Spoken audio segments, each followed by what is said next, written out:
ಊಟ ಆಯ್ತಾ ಅಂದ್ರೆ ನನ್ನನ್ನು ಹೆದರ್ಸೋ ರೀತಿಯಲ್ಲಿ ನಗ್ತೀಯಾ?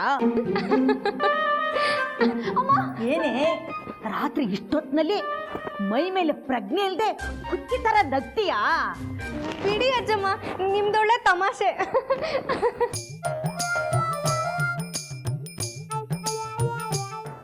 ನಾನು ತಮಾಷೆನ?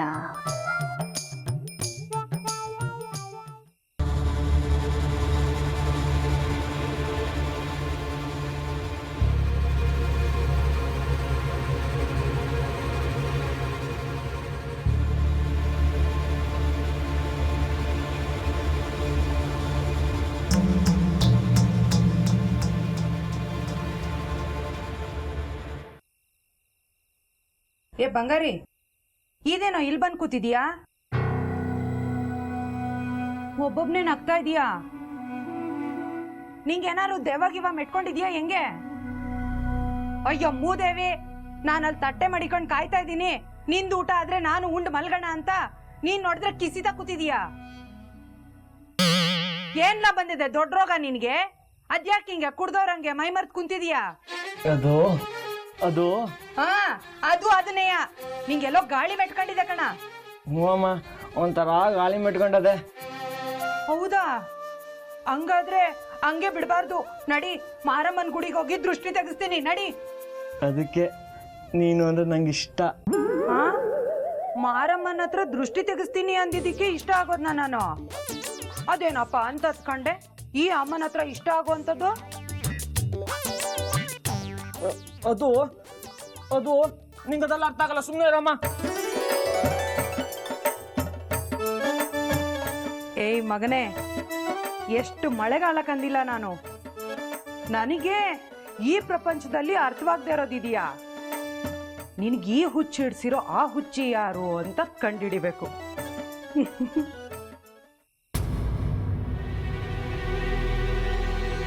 ಇದೇನಮ್ಮ ಬಾಲ ಸುಟ್ಟು ಬೆಕ್ಕ ಥರ ಓಡಾಡ್ತಾ ಇದೆಯಾ? ಯಾರನ್ನು ಕಾಯ್ತಿದ್ಯಾ? ನಿನ್ನೆ ಕಾಯ್ತಿದ್ದೆ ಕಣಪ್ಪ. ನೀನ್ ಬಂದ್ರೆ ವರದಿ ಒಪ್ಸಿ ಮಲ್ಗೋಣ ಅಂತ. ಇಲ್ದಿದ್ರೆ ನಿದ್ರೆ ಬರಲ್ವಲ್ಲ. ನೋಡು, ನೀನು ಸುನಿತಿನಿಗೆ ಅಂತ ತಂದೆ ಈ ಗೊಂಬೆನ ಜಾಜಿ ಹಿಡ್ಕೊಂಡು ಕೂತಿದ್ಲು, ಊಟನೂ ಮಾಡಿದೆ. ನಾನು ಎಷ್ಟು ಬಡ್ಕೊಂಡ್ರು ಅವಳಿಗೆ ಕೇಳಿಸೋದೇ ಬೇಡವಾ? ಇದನ್ನ ನಾನ್ ಸುನೀತನ್ ಕೊಡಕ್ ತಂದಿದ್ದಲ್ಲ ಅಂತ ಎಷ್ಟ್ ಸರ್ತಿ ಹೇಳೋದು? ನೀನ್ ಕಂಡಿದ್ಯಾ ಯಾರು ನನ್ನ ಬುಟ್ಟಿಲಿಟ್ರು ಇದನ್ನ ಅಂತ? ಮನೆಯವರೆಲ್ಲ ಹಾಡ್ತಾರೆ ಅಂತ ನೀನು ಅವ್ರ ತಾಳಕ್ಕೆ ಕುಡಿತೀಯಲ್ಲ. ನಾನ್ ನಿನ್ನ ಮಗ ಅಮ್ಮ, ನಿನಗೆ ನನ್ನ ಬಗ್ಗೆ ನಂಬಿಕೆ ಇಲ್ಲದೆ ಇದ್ರೆ ಹೇಗೆ? ಎಲ್ರೂ ಬಾಯ್ಲು ಹಾಗೆ ಬರ್ತಿತ್ತಲ್ಲ, ಹಾಗೆ ನನ್ನ ಬಾಯ್ಲು ಬಂತು. ನೀನೇನು ಅಂತ ನನಗೆ ಗೊತ್ತಿಲ್ವಾ? ಅದೇನು ನೋಡು, ಗೊಂಬೆ ನಿಟ್ಕೊಂಡು ಒಬ್ಬೊಬ್ಳೇ ನಗ್ತಿದ್ಲು. ಅದನ್ನ ಹೇಳೋಣ ಅಂತಾನೆ ಕಾಯ್ತಿದ್ದೆ. ಇನ್ನು ನೀನುಂಟು, ಜಾಜಿ ಉಂಟು.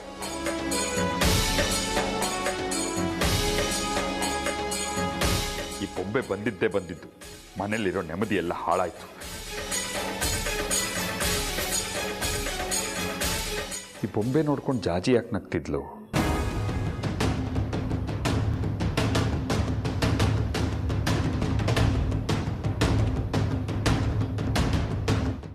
ಶ್ರೀಚಕ್ರ ಉದ್ಭವ ಆಗೋ ಈ ಉತ್ಸವದ ದಿನ ಸೂರ್ಯಗ್ರಹಣ ಇರುತ್ತೆ. ಸಾಮಾನ್ಯವಾಗಿ ಸೂರ್ಯಗ್ರಹಣ ಇದ್ರೆ ಗ್ರಹಣ ಮುಗಿದ ನಂತರ ಎಲ್ಲರೂ ಶುದ್ಧವಾಗಿ ಉತ್ಸವವನ್ನು ಹೊರಡಿಸ್ತೀವಿ ಅಂತ. ಎರಡೂ ಕಾಲಕ್ಕೂ, ಅಂದರೆ ಗ್ರಹಣದ ಮುಂಚಿನ ಕಾಲಕ್ಕೂ ಗ್ರಹಣದ ನಂತರದ ಕಾಲಕ್ಕೂ ಇಬ್ಬಂದಿಯಾಗಿದೆ. 10ರಿಂದ 10:25 ಗ್ರಹಣ ಕಾಲ ಇರೋದ್ರಿಂದ ಆ ಕಾಲದಲ್ಲಿ ಮಹಾಶಕ್ತಿಯುತವಾದ ಶ್ರೀಚಕ್ರವನ್ನು ಹೊರಡಿಸಲು ಸಾಧ್ಯವಿಲ್ಲ. ಹಾಗೆ ಕಾಯಿಸೋದಕ್ಕೂ ಸಾಧ್ಯ ಇಲ್ಲ. ಯಾಕೆ ಅಂತಾದ್ರೆ ಅಮ್ಮನವರ ಶಕ್ತಿ ತುಂಬಿರುವ ಶ್ರೀಚಕ್ರವು ಹಗಲಲ್ಲಿ ಉದ್ಭವವಾಗಿ ಸೂರ್ಯಾಸ್ತದೊಳಗಡೆ ಅಮ್ಮನವರ ಗುಡಿಯನ್ನು ಸೇರಿಬಿಡಬೇಕು. ಸಂಪ್ರದಾಯದಂತೆ ಶುಭ ಮುಹೂರ್ತದಲ್ಲಿ ಉತ್ಸವವು ಹೊರಡಬೇಕು. ಹೊರಡಲಿ ಅಮ್ಮನವ್ರ ಉತ್ಸವ ಅಮ್ಮನವ್ರ ಗುಡಿಯಿಂದ 10 ಗಂಟೆಗೆ ಮುಂಚೆ. ಗ್ರಹಣದ ಕಾಲದಲ್ಲಿ ಚಕ್ರಾಪುರಿಯ ಕಲ್ಯಾಣಿ ಹತ್ತಿರ ಉತ್ಸವ ಸೇರಬೇಕು. ಆ ಸಮಯದಲ್ಲಿ ಶ್ರೀಚಕ್ರದ ಸುತ್ತಮುತ್ತ ಯಾರು ಇರಬಾರದು. ಎಲ್ಲರೂ ಅವರವರ ಮನೆಗೆ ಹೋಗಬೇಕು. ಸ್ನಾನಾದಿಗಳನ್ನು ಮುಗಿಸಿ ಮಡಿ ಮಾಡಿಕೊಂಡು ಬರಬೇಕು. ಹಾಗಂತ ಹೇಳಿ ಯಾರೂ ಕಲ್ಯಾಣಿಯಲ್ಲಿ ಮುಳುಗಬಾರದು. ಯಾಕೆ ಅಂದ್ರೆ ಶ್ರೀಚಕ್ರವನ್ನ ಶುದ್ಧಿ ಮಾಡುವಂತಹ ಸ್ಥಳ. ಆ ಸ್ಥಳದಲ್ಲಿ ಮುಳುಗಿ ಕಲ್ಯಾಣಿಯನ್ನು ಯಾರೂ ಅಪವಿತ್ರಗೊಳಿಸಬಾರದು. ಗ್ರಹಣ ಕಾಲ ಮುಗಿದ ನಂತರ ಎಲ್ಲರೂ ಮಡಿಯಾಗಿ ಒಟ್ಟಿಗೆ ಸೇರಿ ಈ ಉತ್ಸವವನ್ನ ಮುಂದುವರಿಸಬೇಕು. ಇದು ಶಾಸ್ತ್ರ. ಈ ಶಾಸ್ತ್ರವನ್ನ ನಾನು ಇತಿಹಾಸವನ್ನು ನೋಡಿ ಕೇಳಿ ತಿಳಿದುಕೊಂಡಂತಹ ಶಾಸ್ತ್ರ. ಪರಂಪರಾಗತವಾದ ಈ ಶಾಸ್ತ್ರವನ್ನು ನಾವು ನೀವು ಎಲ್ಲರೂ ಪಾಲಿಸಲೇಬೇಕು.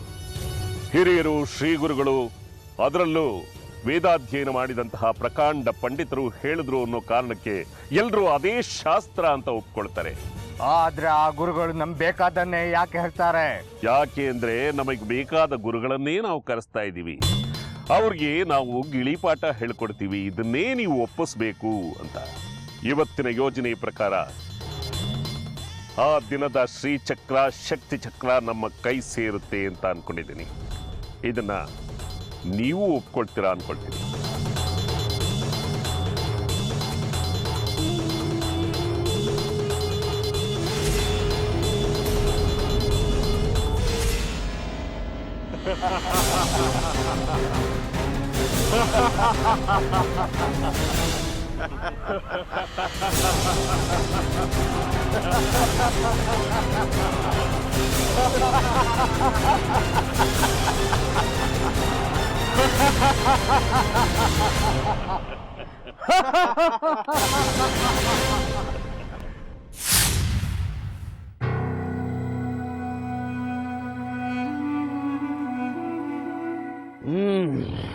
ಏನಪ್ಪ ಆಟೋ ರಾಜ, ಜಗ್ಗಿ ದಾದ ಇವತ್ತು ಪ್ರಸಾದಕ್ಕೆ ಬರಲೇ ಇಲ್ಲ? ಏನು ಪ್ರಸಾದವೋ ಏನು ಕಥೆನೋ, ಈಗ ಉತ್ಸವ ನಡೆಯೋದೇ ಅನುಮಾನವಾಗಿ ಕೂತಿದೆಯಲ್ಲಯ್ಯ. ಹೌದು ಜಗ್ಗಿ, ನನಗೂ ಅದೇ ಚಿಂತೆ ಆಗ್ಬಿಟ್ಟಿದೆ. 21 ವರ್ಷಗಳ ನಂತರ ನಮ್ಮೂರಲ್ಲಿ ಇಡೀ ದೇಶಕ್ಕೆ ಅದ್ಭುತ ಆಶ್ಚರ್ಯ ಉಂಟು ಮಾಡುವಂಥದ್ದು ನಡೆಯುತ್ತೆ ಅಂತ ಎಷ್ಟು ಸಂತೋಷ ಪಡ್ತಾ ಇದ್ದೆ. ಆದರೆ ಈ ಹಾಳಾದ ಗ್ರಹಣ ಒಂದು ಬಂದ್ಬಿಟ್ಟು ಎಲ್ಲ ಎಕ್ಕುಟ್ಟು ಹೋಯ್ತು ನೋಡು. ಏನೋ ಈಗಿನ ಕಾಲದಲ್ಲಿ ಸ್ವಲ್ಪ ಕಷ್ಟಪಟ್ಟು ದಬಾಯಿಸಿ ದುಡಿದ್ರೆ ನಂದು ಅಂತ ಒಂದು ಜಾಗ ಮಾಡಿಕೊಂಡು ಮುಂದಿನ ಜೀವನ ಭದ್ರಪಡಿಸ್ಕೋಬೇಕು ಅಂತಿದ್ದೆ. ಆದರೆ ಈಗ ನೋಡಿದ್ರೆ ಎಲ್ಲ ಬಿಸಿಲು ಕುದ್ರೆ ಕನಸಾಗೋಯ್ತಲ್ಲಯ್ಯ. ಈಗ ಬಂದಿರೋ ಗ್ರಹಣ ಸೂರ್ಯನಿಗಲ್ಲ, ನಮಗೆ ಈ ಚಕ್ರಾಪುರಿಗೆ ಅಂತ ನನಗನ್ನಿಸ್ತಾ ಇದೆ. ಉತ್ಸವ ಕಾಲದ ಪ್ರಾರಂಭಕ್ಕೆ ಕಂಕಣದಿಂದ ಶುರುವಾದ ವಿಘ್ನ ಉತ್ಸವದ ಕೊನೆಯವರೆಗೂ ಬರ್ತಾ ಇದೆಯಲ್ಲಯ್ಯ. ಏನು ನಮ್ಮ ಗ್ರಹಚಾರವೇ ಸರಿ ಇಲ್ವೋ, ಅಮ್ಮನವ್ರ ಗ್ರಾಹಕತೆನೇ ಸರಿ ಇಲ್ವೋ, ಅಥವಾ ಈ ಇಡೀ ಚಕ್ರಾಪುರಿಗೆ ಶನಿ ಅಂಟ್ಕೊಂಡಿದೆಯೋ, ಒಂದು ಅರ್ಥ ಆಗ್ತಾ ಇಲ್ಲಪ್ಪ. ಪಲ್ಲಕ್ಕಿ ಹೊರಡೋದು ಮುಂಚೆನೋ ಆಮೇಲೋ ಅಂತ ಚರ್ಚೆ ನಡೀತಾ ಇದೆ. ಮುಂಚೆನೇ ಮುಗಿಸ್ಬಿಡೋಣ ಅಂತಂದರೆ ಪಲ್ಲಕ್ಕಿ ಕಲ್ಯಾಣಿ ಹೋಗಿ ಪೂಜೆ ಮುಗಿಸ್ಬಿಡೋಷ್ಟು ಸಮಯ ಸಾಕಾಗಲ್ಲ. ಗ್ರಹಣ ಮುಗಿದ ಮೇಲೆ ಹೋಗೋಣ ಅಂತಂದರೆ ಅದಕ್ಕೂ ಸಮಯ ಸಾಕಾಗಲ್ಲ. ಒಳ್ಳೆ ಎಡಬಿಡಂಗಿ ಗ್ರಹಣ ಇದು. ಮತ್ತೆ ಇದಕ್ಕೆ ಪರಿಹಾರನೇ ಇಲ್ವೇ? ಎಲ್ಲ ಗೊತ್ತಿರೋ ದೇಶಕರಿದ್ದಾರೆ, ಸಕಲ ವಿದ್ಯಾ ಪಾರಂಗತರಾದ ವಿರೂಪಾಕ್ಷ ಶಾಸ್ತ್ರಿಗಳಿದ್ದಾರೆ, ಅವ್ರಿಗೂ ಏನು ಹೊಳಿತಿಲ್ವ ಪರಿಹಾರ? ಇವ್ರ ಹಿಡಿತಕ್ಕೆ ಸಿಗದಿರೋದ್ರಿಂದಾನೆ ಸಪ್ತಗಿರಿ ಮಠದ ಶ್ರೀ ಗುರುಗಳು ಬರ್ತಾ ಇದ್ದಾರಂತೆ. ಅವ್ರು ಏನು ಹೇಳ್ತಾರೋ ಅದೇ ಪರಿಹಾರ ಅಂತೆ. ಏನೋ ಎಲ್ಲ ಸುಖಾಂತ್ಯವಾದರೆ ಸಾಕಪ್ಪ. ಆಗುತ್ತೆ ಬಿಡಯ್ಯ ಜಗ್ಗಿ, ಇದು ತ್ರಿಪುರ ಸುಂದರಿ ಅಮ್ಮನವರ ಕ್ಷೇತ್ರ. ಎಂಥದೇ ವಿಘ್ನ ಬಂದರೂ ನಿವಾರಿಸ್ಕೊಳ್ಳೋ ಶಕ್ತಿ ಈ ಮಹಾತಾಯಿಗಿದೆ.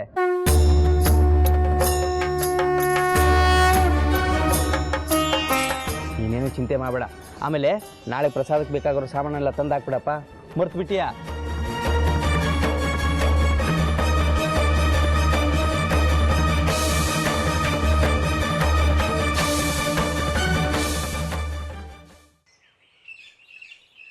ಅಲ್ಲೋ ವಿದ್ಯಾಶಂಕರ, ಶ್ರೀಚಕ್ರ ಉದ್ಭವ ಆಗೋ ಕಾಲಕ್ಕೆ ಗ್ರಹಣ ಬಂದ್ಬಿಟ್ಟಿದೆಯಲ್ಲ, ಏನ್ ಮಾಡ್ತಾರಂತೆ? ಏನ್ ತೀರ್ಮಾನ ತಗೊಂಡಿದ್ದಾರೆ ಮಂಡಳಿಯವರು? ಗ್ರಹಣಕ್ಕೆ ಮುಂಚೆ ಹೊರಡ್ಸೋಣ ಅಂದರೆ ಸಮಯ ಸಾಲೋದಿಲ್ಲ, ನಂತರ ಹೊರಡ್ಸೋಣ ಅಂದರೆ ಮುಹೂರ್ತ ಸಕ್ಕರಿಸ್ತಾ ಇಲ್ಲ. ಎಲ್ರಿಗೂ ಗೊಂದಲದಲ್ಲಿದ್ದಾರೆ ಅಜ್ಜಿ. ಗ್ರಹಣ ಕಾಲದಲ್ಲಿ ಬಿಸಿಲು ಹೋದ್ರೆ ಬುದ್ಧಿ ಕೆಡುತ್ತೆ, ಮತಿ ಭ್ರಮಣೆ ಆಗತ್ತೆ ಅಂತ ನಮ್ಮ ಅಜ್ಜಿ ನಮ್ಮಮ್ಮ ಹೇಳ್ತಿದ್ರು. ನೇರ ಸೂರ್ಯನ ನೋಡೋ ಹಾಗೂ ಇಲ್ಲ.